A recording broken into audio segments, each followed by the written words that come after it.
perpassa, amados irmãos, nas fibras da nossa alma, uma densa, forte, carregada emoção de sentimentos, de muito amor. Porque nessa noite tão abençoada, com esse calor da nossa alma e o calor que refugie no brilho das nossas mentes, faz com que nós, amados irmãos, estejamos neste exato momento revivendo as fortes emoções de termos Jesus ao nosso lado. Por que, amados irmãos? Porque nós amamos Jesus, porque nós sentimos Jesus, nós desejamos permanentemente o convívio do Divino Mestre no nosso coração. Nessa noite tão memorável neste ano, em que muitas atividades profissionais são encerradas neste dia ou a partir de amanhã, em que o cansaço, a lassidão, graça às mentes dos nossos irmãos trabalhadores. E muitos de vocês que aqui se encontram também vivem neste exato momento o cansaço, essa lassidão de um final de ano, que demanda momentos de pausa, de reflexão. Vamos, pois, amados irmãos, deixar para trás os dias aziagos que decorreram durante esta jornada no presente ano. Este ano foi bom, sempre é bom. Nada podemos reclamar, porque tudo que Deus nos concede, diletos irmãos, é exatamente aquilo de que nós mais precisamos neste exato momento. Trazermos à tona um tema que fala de Jesus é fazer com que as emoções da alma façam com que a nossa alma também se dobre de louvor e de gratidão a Deus por nos conceder o milagre da vida e o poder de aqui estarmos. Sermos assim beneficiados pelas nossas próprias escolhas, porque nós estamos aqui fruto do nosso livre-arbítrio, da nossa decisão, de nós querermos melhorarmos, de gradativamente nos sentirmos melhores, de fazer com que a doutrina que nos concita ao amor, à caridade, vivermos a humildade plena da verdadeira sabedoria que o Cristo nos ensina via seus ensinamentos, mormente pelos exemplos tão edificantes de tantos espíritos de escola que após o Divino Mestre vieram a esta terra reencarnando e trazendo para todos nós missionários de luz, do bem e da paz. Vivemos, pois, hoje, um ano que está se findando, prenunciando um 2019, que será um ano de profundas modificações. Modificações estas que estão muito mais afeitas a nós mesmos do que ao nosso entorno. Por que dizemos isso, amado irmão? Porque vivemos a melhor das nossas épocas, como dizemos, a melhor também das nossas reencarnações. Por que dizemos e enfatizamos isso, amados irmãos? Porque a hora é exatamente de nós decidirmos de que lado estamos, de nós tirarmos o Evangelho da mente e o fazermos frutificar, dentro do nosso coração. Quando trazemos o Evangelho vivo, não tanto em palavras, mas sim pelos nossos atos, pelas nossas condutas, pela nossa modificação e pela nossa transformação moral, é que caminhamos lado a lado com o Divino Mestre. Mas, relembrando um pouco de Jesus, cujo tema foi calcado no belíssimo livro da nossa benfeitora espiritual Joana d'Ângeles, intitulado Iluminação Interior. E um dos últimos capítulos fala exatamente sobre este tema desta noite, o significado de Jesus, para culminar sobre o Natal. Vale a pena caminharmos com a nossa benfeitora e caminharmos lado a lado com Jesus. Vamos lembrar que Jesus veio para todos os irmãos da terra.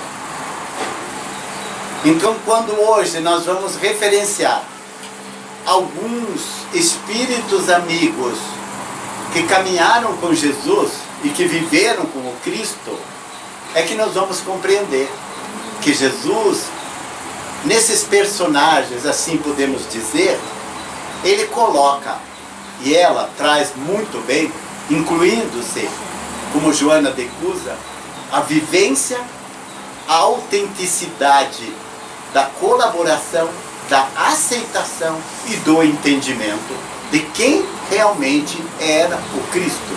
Daí o título, o significado de Jesus. E nós nos perguntamos, o que Jesus significa para mim? Guardem bem esta pergunta e paulatinamente, enquanto os minutos vão decorrendo, vão tentando responder. Como Jesus está hoje na sua vida? Como ele vive na sua vida? Como você o sente no dia a dia? Como neste exato momento você o traz no imo do seu coração? Apenas o Cristo que você o busca no momento das aflições? Sorvendo a promessa do Cristo quando disse, buscai e achareis, pedi e ser-vos-á dado? Apenas pedir e que o Cristo nos concede. Mas nós vamos nos lembrar que o Cristo concedia os verdadeiros milagres da transformação quando exatamente percebia que havia dentro da alma do consulente, vamos assim dizer, daquele que se aproximava do Cristo, o firme desejo da mudança. E quando não o encontrava, quando o Cristo sentia aquele coração árido, coração empedernido, ou seja, como uma pedra dura, cuja parábola da semente caiu exatamente sobre as pedras, o sol causticante a secou. Será que somos assim? Ou somos solo fértil? Tal qual a samaritana que ofereceu do mestre dizendo-lhe, como podes tirar água deste poço que é profundo? E o Cristo a fez entender que a água que era ele que ofertava era a água de que a descedentava e nunca mais teria sede.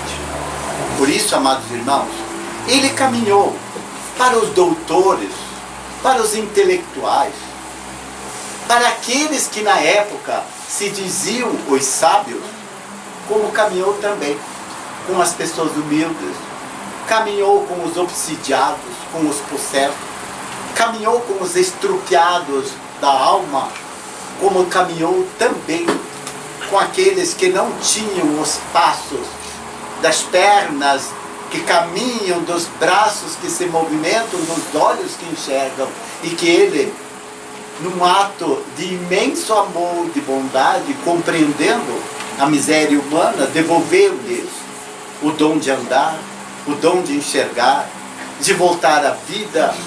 Curou aquela mulher hemorraíça que num átimo de grandeza da fé tocou as vestes do mestre, e a sutileza do magnetismo do divino mestre foi capaz de perceber, alguém me tocou.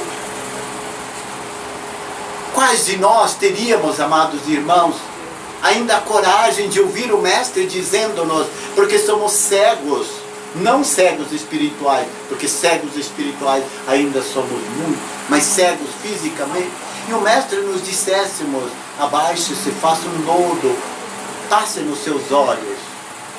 Quem de nós obedeceria incontinente à voz altissonante do mestre? Questionaríamos ou nós faríamos este lodo sem questionar nem com o ser, nem com o mar, e tampouco pensarmos nas asepsias. Pensaríamos tão somente que o Mestre estava à nossa frente. Por isso também, o significado de Jesus para Joana d'Ângeles refere-nos inicialmente duas grandes personagens. Quiséramos ter a noite toda, amados irmãos, estando lado a lado convosco, em espírito e em presença carnal, para trabalharmos este tema.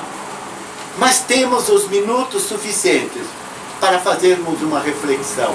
Primeiro, de Maria Madalena. E Joana d'Ângeles diz assim: se perguntasses a Maria Madalena o que Jesus significou para ela, certamente responderia emocionada: o sublime amor, verdadeira manifestação do amor de Deus. Quem era Maria Madalena? A pecadora, a rica, a quem granjeou riquezas, palácios, terras, joias, perfumes, utilizando-se do corpo, e trazendo até ela não somente as riquezas materiais, mas a presença do homem, utilizando-se do seu corpo. Até que um dia passou por momentos de tamanha transformação que ela quedou cega, entristecida, no momento mais profundo, poderíamos dizer, de depressão, e se perguntando: de que vale tudo isso? Os homens se debruçam aos meus pés. Posso escolher quem eu quero, posso repudiar, recusar, e que eles sempre me procurarão. Todavia, o vazio da sua alma fez com que um dia, caminhando e pensando no Divino Mestre, que ela nos relata, foi num longínquo mês de agosto que eu ouvi pela primeira vez. Ele estava sentado à sombra de um cipreste, próximo ao templo de Jerusalém. Já tivera notícia dele, através de uma amiga. Naquele dia, olhei para ele e senti minha alma estremecer. Como era belo! Como era belo! Mesmo sentado, parecia um anjo daqueles cantados pelo povo na Torá. Traduzia uma imponência própria, revestida de uma bondade que exalava das suas feições lindas e tranquilas. Senti naquele instante em que o olhei, que tudo em minha vida, que até ali nada representava, havia ganho um significado. Ante a proximidade, aspirei o seu perfume, que me venceu. Senti que me olhou profundamente com aqueles olhos grandes que traduziam intensa ternura. Sustentei seu olhar, que parecia buscar nos meus olhos a luz que deles já se havia esvaído há tempo. Pelo traje, percebi que era um Rabone. Em aramaico, Rabone, e no hebraico, Rabi, significa mestre. Atraída por aquele intenso e meigo olhar que me desnudava por completo, dirigi-me a ele com minhas vestes perfumadas. Bom dia, Miriam de Migdal, era assim chamada. Miriam, como Migdal, passou a ser Magdala. Um tanto surpresa por ele saber meu nome, embora eu fosse mesmo conhecida da luxúria, notei que me olhara com um olhar como nenhum homem jamais me tinha olhado. De repente, era como se ele tivesse me desnudado a alma e não o corpo. Tive vergonha. Ele tinha dito somente bom dia, mas viu e sentia a voz do mar que estava nas suas palavras. a voz das árvores quando assodadas pelo vento. E quando as pronunciou, senti uma verdadeira revolução no meu interior. Percebi, naquele instante, naquele momento, que a vida falara a morte. Porque, meu amigo, eu já há muito tempo estava morto. Saiba disso. Seus olhos de candura viram os meus. Todas as angústias da minha vida se dissiparam por um instante. Então, ele se levantou e me olhou exatamente como imagino que as estações olham os campos, do alto, sorrindo um sorriso maravilhoso, revestido de meiguice e de candura que me fazia levitar do chão onde eu pisava. Olhou-me com compaixão, sorriu-me novamente. Seu olhar sempre ofertando otimismo, sempre ofertando esperança, sempre ofertando paz. Amados, se nós pausássemos a reflexão neste exato momento, acreditaríamos que o verdadeiro significado para Maria de Magdala, que permitiu o Divino Mestre que lavasse os seus pés com as lágrimas do seu rosto, que as enxugasse com os seus cabelos e que perfumasse seus pés com o nardo, o perfume mais inebriante. Jesus, mesmo diante dos olhares recriminatórios de todos quantos estavam presentes, ele não se deixou vencer, como jamais se abateu. Diante das assodadas, investidas daqueles que o queriam pegá-lo em pecado, porque pecado não havia nele. Alma pura, jamais sentiu-se ofendido, porque não havia do que se ofender.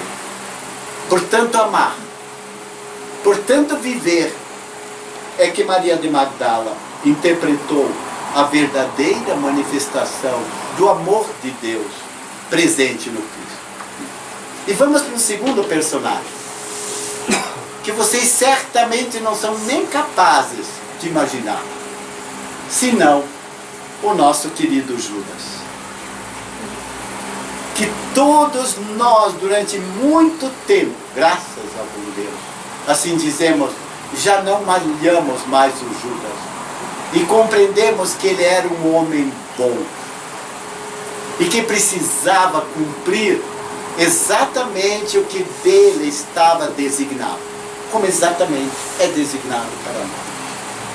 Quando erramos, tripudiamos a verdade e nos desviamos dessa verdade pelos caminhos da vida torpe, não correta e condizente com os ensinamentos do Mestre. Nós fazemos as escolhas, vendemos, entre aspas, Jesus por vis moedas, esse metal que representa o material, quando na realidade nós já estamos vivenciando momentos tão presentes que o material apenas nos é emprestado, nos serve, nos ajuda e colabora conosco nessa caminhada. Mas quando não mais temos o coração apegado, já caminhamos a passos largos nessa ascensão espiritual. E vamos encontrar então, se indagasse Judas, qual foi o significado de Jesus na sua vida, ainda sensibilizado, responderia: Jesus, o exemplo de misericórdia e de compaixão mais grandioso que jamais contemplei. Observem o que Judas vai nos dizer. Permitam-me, amados irmãos, caminhar algumas linhas desse maravilhoso livro chamado Testemunho pelo Cristo, cujo personagem principal é Inácio de Antioquia, que depois nós vamos referenciar. Um dia, Inácio perguntou à mãe Maria, ainda quando ele, adolescente, Mãe amada, por acaso não ficaste sentida com o comportamento de Judas?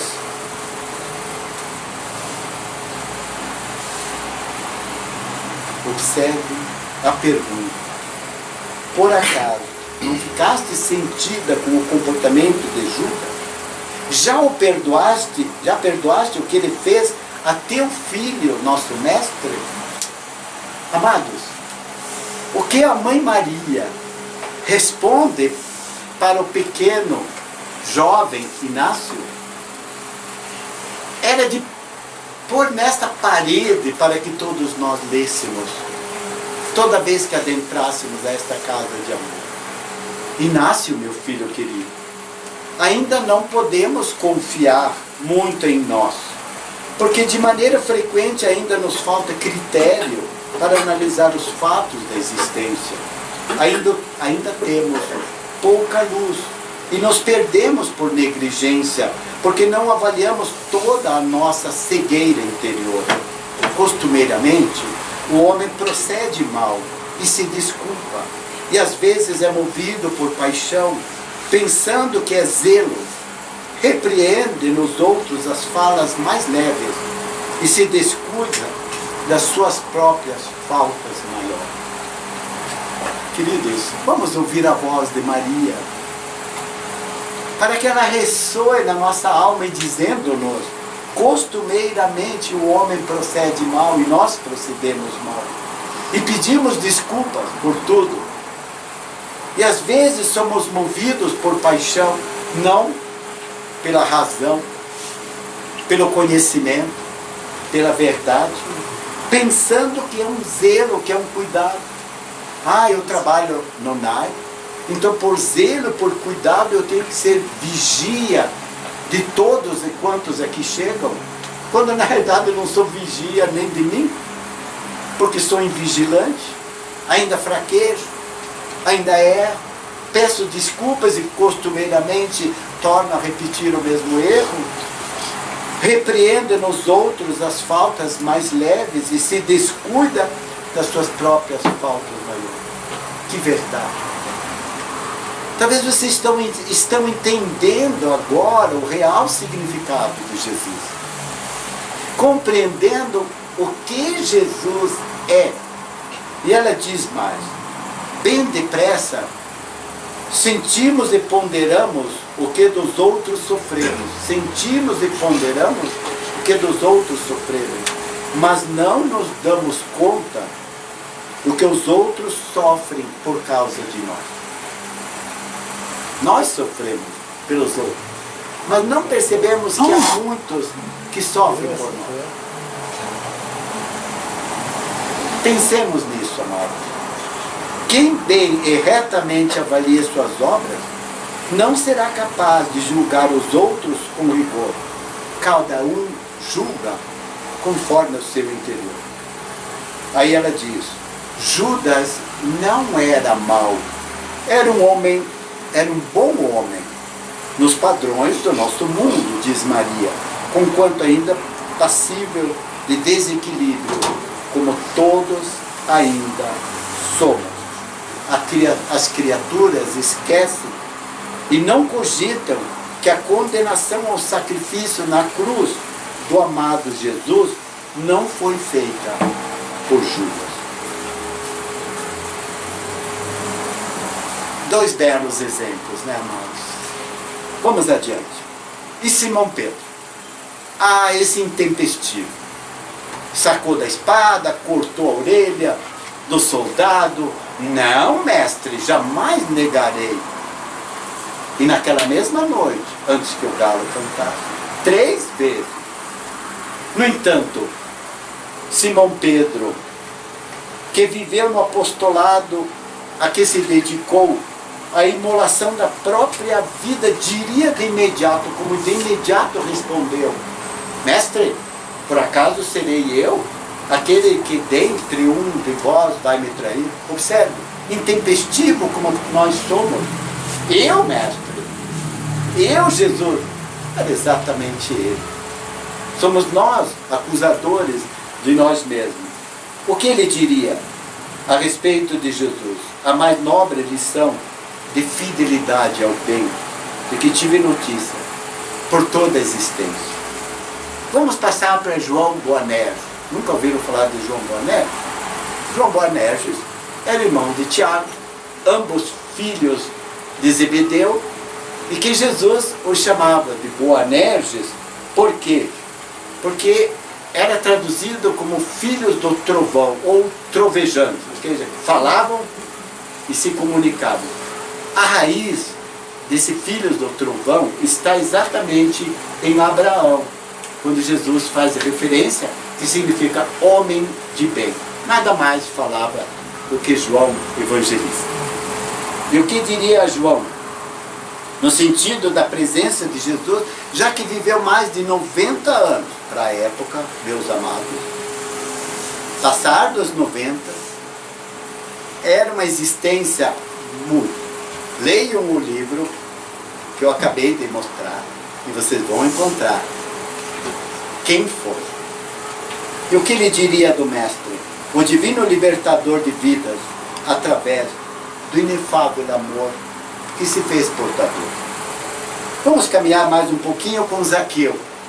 Zaqueu é personagem da história, publicano, odiado pelos judeus porque eram cobradores de impostos. Um dia sedento para conhecer Jesus, mas como era baixinho, falou, como é que eu vou ver Jesus no meio daquela multidão? Você já foi a um show de uma multidão? A não ser que você suba nos ombros de um abnegado irmão para ver lá. Não, então ele pensou, bom, sou baixinho, não tenho o que fazer. Baixinho na estatura, correu na frente, subiu num sicômoro, uma árvore. Falou, bom, aqui o mestre vai passar, eu vou ficar quietinho aqui. E Jesus, Jesus, este é o Jesus. Este é o mestre da percepção, da bondade do mundo. O Zaqueu, desce daí, meu querido, hoje mesmo estarei na sua casa. Opa, rapidinho. Foi para casa e recebeu, mesmo diante das acusações. Jesus diz, hoje mesmo a salvação entrou nesta casa. Mestre, calma, darei a metade dos meus bens, todas aquelas promessas que nós fazemos a Jesus. Na hora. Depois a gente, puxa, será que eu prometi tudo isso mesmo? Será que eu vou, mas é a metade mesmo? Nossa, eu tenho, meu Deus, 1 milhão já de bens. Vou vender tudo a metade, 500 mil para os pobres. Faremos isso? Não. 500 mil ainda daria para alguma coisa, né? Mas é de pensar. Então, o que disse o nosso Zaqueu, que o recebeu na festa e com carinho? Respondeu jubiloso, a mais nobre expressão da verdade. E caminhando, vamos para a mulher samaritana que respondeu a respeito de Jesus, a fraternidade universal, vibrante e compreensível. É uma pena que eu não posso contar o Evangelho aqui. Vamos caminhar com Maria, a irmã de Lázaro. Aquelas duas que nós já vimos a palestra aqui da nossa irmã, falando de Marta e Maria. Marta, aquela representante da dona de casa, cuidadosa, zelosa, com tudo limpo, casa aseada, mesa arrumada. Mestre, peça para minha irmã Maria vir aqui me dar uma mãozinha, né? Eu tenho que preparar a ceia, o jantar, tá? E Jesus respondeu que Marta, Marta, Marta, estás muito atarefada, muito preocupada com essas coisas. Maria, sim, é que escolheu a melhor parte que não lhe será tirada. Por quê? Porque ao invés de se preocupar com a limpeza da casa, arrumar a mesa, sentou-se aos pés do mestre e passou a ouvir. Ela está certa. Façamos um parênteses. Eu nem pergunto porque eu tenho certeza que todos aqui presentes fazem o Evangelho no lar. E se alguém que ainda ousa dizer eu não faço, a partir desta semana, começará a fazer. E quando vocês fazem o Evangelho no lar, o que vocês têm? Marta e Maria presentes, preocupados preocupados com a casa e toca o telefone, barulho, quando estão lendo o Evangelho, quando na realidade sente aos pés do Mestre que está dentro do seu lar. É Evangelho de Jesus no lar. E ouçam Jesus via Evangelho, via a mensagem que lhe é trazida. E o que diria Maria, o excelente Filho de Deus, que ama como ninguém, jamais o fez? Porque ele compreendeu que ela havia escolhido a melhor parte. Pilatos e Caifás, o governador e o sacerdote, representariam exatamente as autoridades civis, as autoridades eclesiásticas, como hoje representariam. Pilatos responderia confuso e reticente, porque lavou as mãos: eu não sei, o que eu faço com este homem? O poder que nunca cessa, porque vem de Deus. Olha o reconhecimento. Ouçam o que Pilatos diz: o poder que vem de Deus. E Caifás, sacerdote, diz de Jesus: o conquistador inconquistável.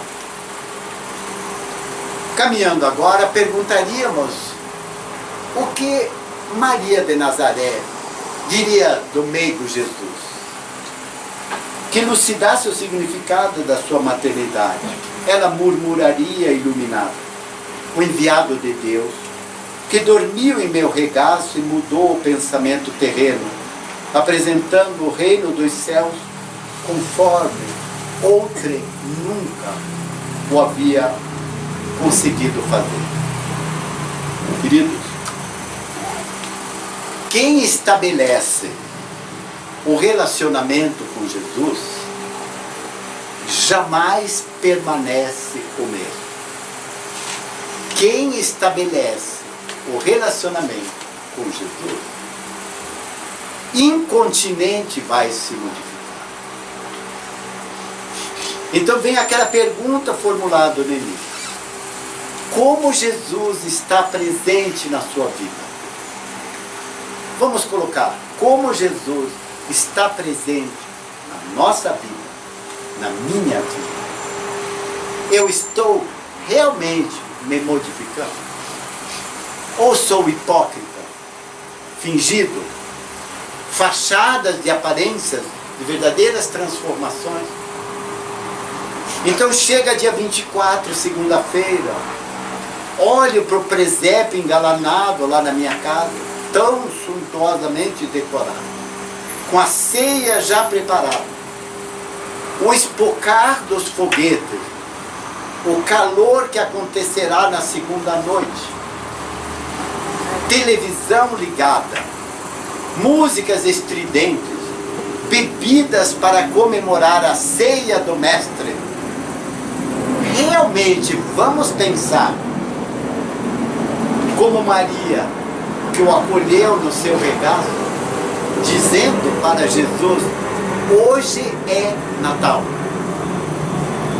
Ou você vai ousar ainda viver tão somente os faustos e os opimos jantares da ceia de Natal?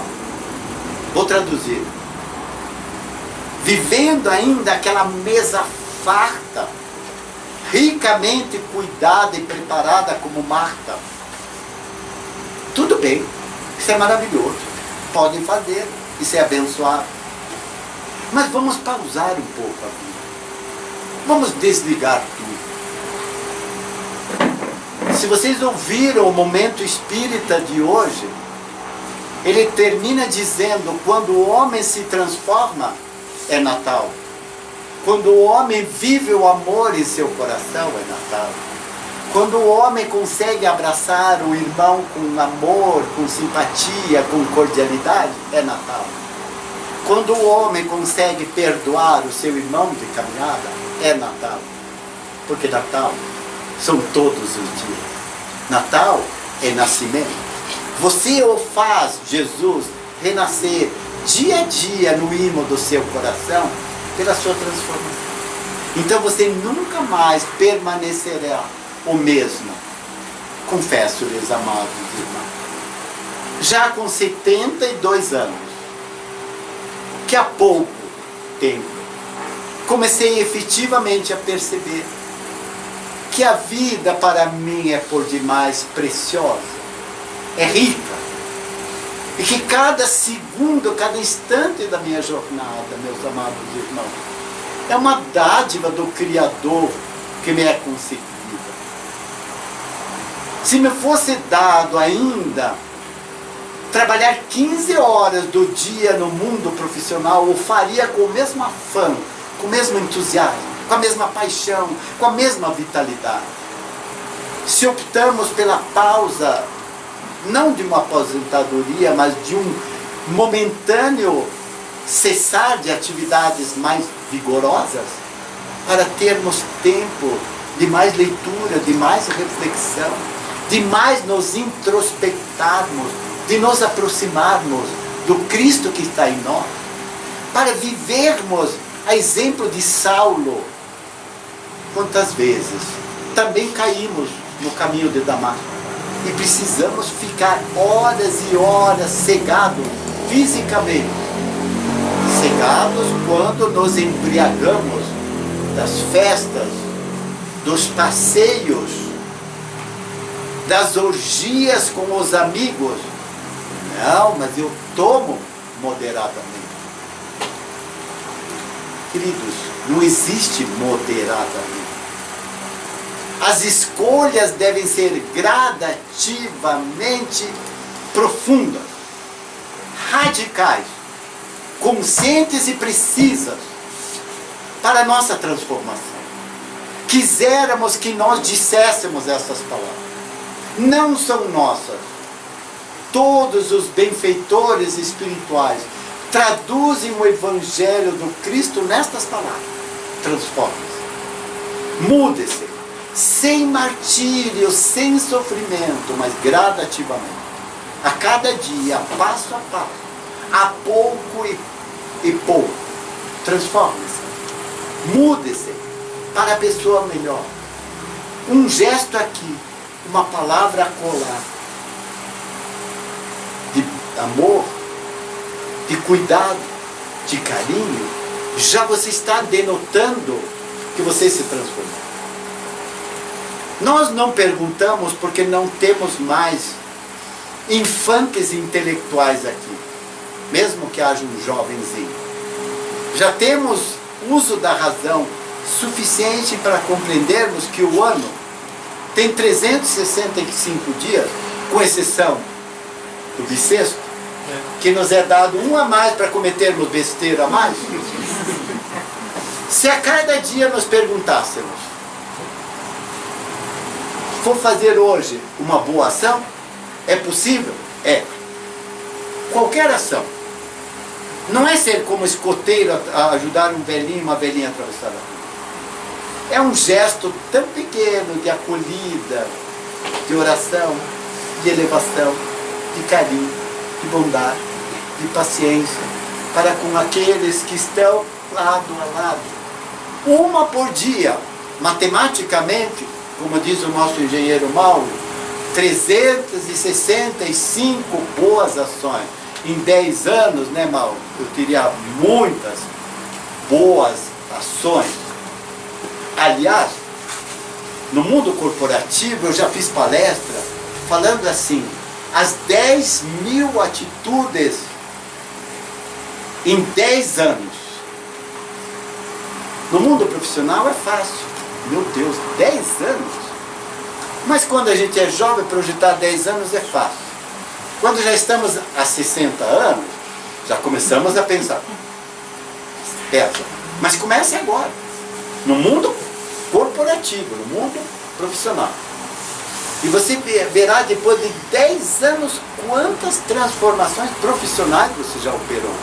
Imagine no mundo espiritual, na sua transformação interior, quantas coisas você conseguiu no decorrer de todas as quintas-feiras que você infatigavelmente você marcou ponto aqui no NAI. Porque eu sei que você nunca faltou, eu sei, estava presente, vi você. E se cada quinta-feira que você se dedicou a vir, a aprender, você também se dedicou a melhorar? Nossa, quantas coisas!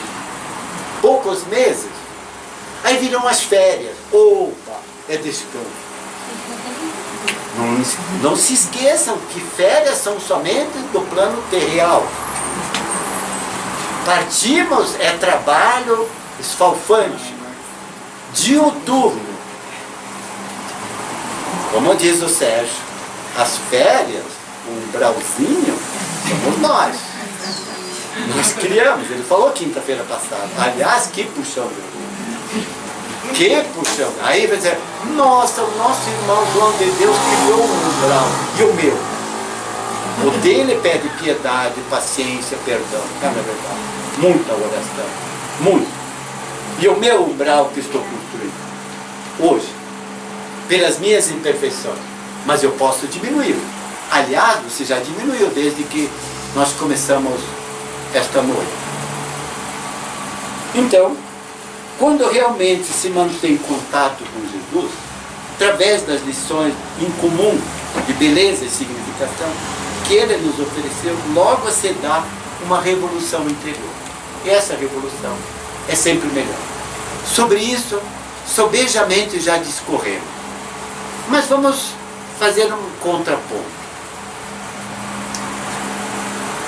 Jonathan Angeli nos diz, não tem sido poucos aqueles que tiveram a existência totalmente transformada desde o profundo encontro mantido com o Cristo.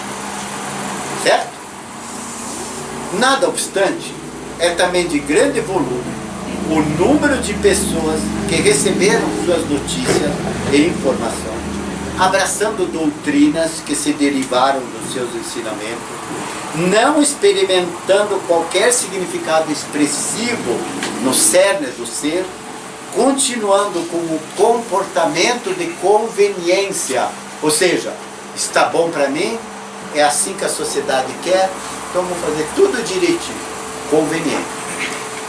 Entenderam bem? Eu não posso escandalizar a sociedade, tampouco minha família, tampouco minha esposa, meu marido, meus filhos. Eu tenho que ser íntegro, cabal. Nenhum deslize, tampouco nenhum senão. Mas continuo indiferente no seu manifesto de amor e de entrega. E por isso que esses que assim transitam pelos caminhos da fé religiosa formal, religiosos de igreja aberta, de centro espírita aberto, esses são religiosos formais. Batem ponto, cumprem o ponto, trabalham como médios, enfim, todos nós somos médios. Você está fazendo agora a sua mediunidade aflorar, mandando energias, positividade, irradiando luz para aqueles que estão na sua vida, na sua jornada. Você está sendo médium do amor, da bondade, da luz. Quantos há que vivem apenas a formalidade, rosto circunspecto, fechado, não se pode sorrir dentro da casa espírita. Aliás, o silêncio é uma prece que já nem vemos mais, porque são avisos tão batidos, como amai-vos uns aos outros, como eu vos amei, é tão batido, como vigiai e orai é tão batido. Ah, isso eu já sei. Sabes o que?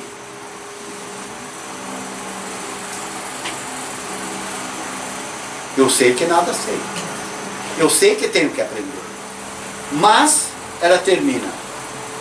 Quando acicatados, ou seja, colhidos por problemas e dificuldades, e às vezes recordam-se dele e buscam-no, desejando soluções miraculosas e prodígios que não ocorrem, nem os merecem, para logo tombarem no desânimo, dizendo-se decepcionados pelo fato de não haverem sido atendidos na exorbitância das suas solicitações de emergência. Faço palavras minhas, dos amigos espirituais da casa, dos trabalhadores dedicados, cuja presença do nosso irmão trabalhador da casa infatigável Sérgio, como de toda a diretoria, conclamam-nos o tempo todo a esta transformação.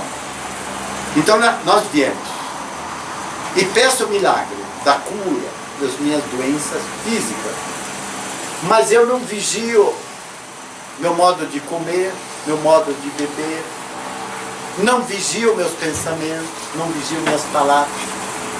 2 ouvidos que ouvem demais, cheiram demais e criticam demais, embora tenham uma única boquinha.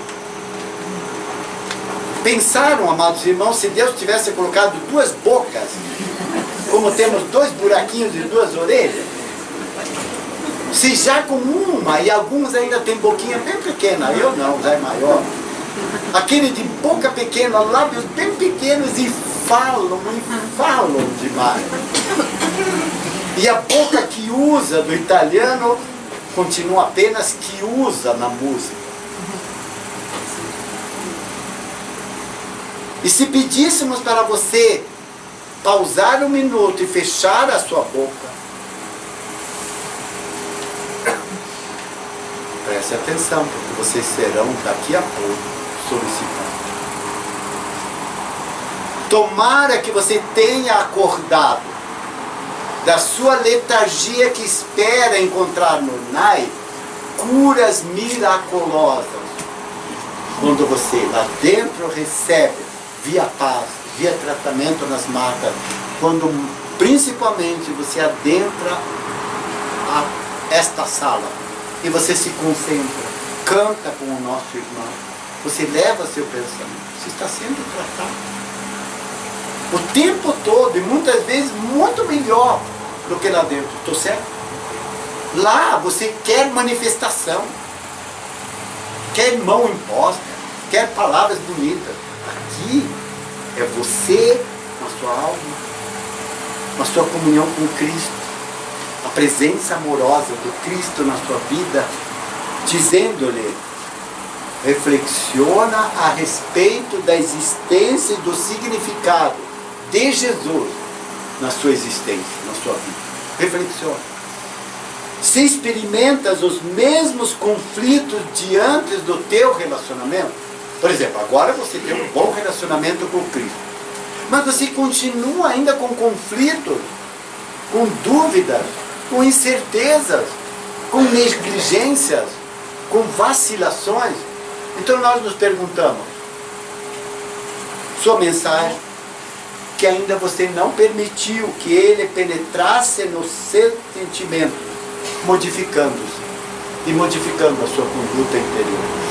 Aprofunda os sentimentos e o pensamento nas suas palavras, repassadas de energia e bondade, de consolação e de esperança, dando outro direcionamento aos dias na terra, de forma que ao findar o compromisso com o corpo, que lindo isso, descubras o significado sublime de Jesus em ti, identificando-te de tal forma que já não serás aquele que vive, mas sim ele que vive em ti. Como Paulo de Tarso, agora já não sou mais eu que vivo, é o Cristo que vive em mim. E finalmente, a pergunta que Joana nos faz: o que Jesus Cristo significou e significa para você? O que esse Cristo, que significa Messias, mensageiro, iluminado, ungido, o que esse Cristo, que não era dotado de dom sobrenatural, não se escandalize, não era dotado de dom sobrenatural, mas na realidade ele tinha capacidade, recursos, inteligência, habilidade, evolução moral e intelectual desenvolvida há milênios de anos. Este é o Cristo. Não era necessário, portanto, que Jesus precisasse encarnar. Ele veio apenas para nós e por nós. para mostrar as leis divinas, para passar seus ensinamentos, e que para nós seguirmos os seus passos junto com Ele e chegarmos ao Pai. Por isso, Jesus é sempre aquele caminho. Ele é sempre o caminho que nos permite viver a vida e compreender e sentir a verdade que é Deus. Por isso que Ele é o caminho para a vida, caminho para a verdade, caminho para a luz. É este o Cristo que nós queremos ver, que nós iluminamos. Amados, o Natal está chegando. Finalizemos com as ternas palavras deste livro. Diz Joana d'Arc: estes são igualmente dias muito difíceis, durante a larga transição que se opera na Terra. Atinge-se neste momento o ponto culminante das provocações e dores acerbas, invitando a reflexão e a mudança de atitude comportamental para melhor. Não te desesperes em vão. Se te sentes excruciado por problemas e dores, recorda-te de Jesus e deixa-te por Ele conduzir. Na data evocativa do seu nascimento, do seu Natal, faz uma reflexão mais profunda e verifica se Ele já nasceu em teu coração. Vou repetir. Na data evocativa do seu nascimento, faz uma reflexão mais profunda e verifica se Ele já nasceu em teu coração. Após a constatação da sua presença ou não em ti, sai do conforto moral ou da comodidade, da indiferença ou do erro, e deixa que este seja um sublime Natal em tua vida, passando a viver feliz, dedicado ao bem que Ele se fez, portador e mensageiro. Muito obrigado.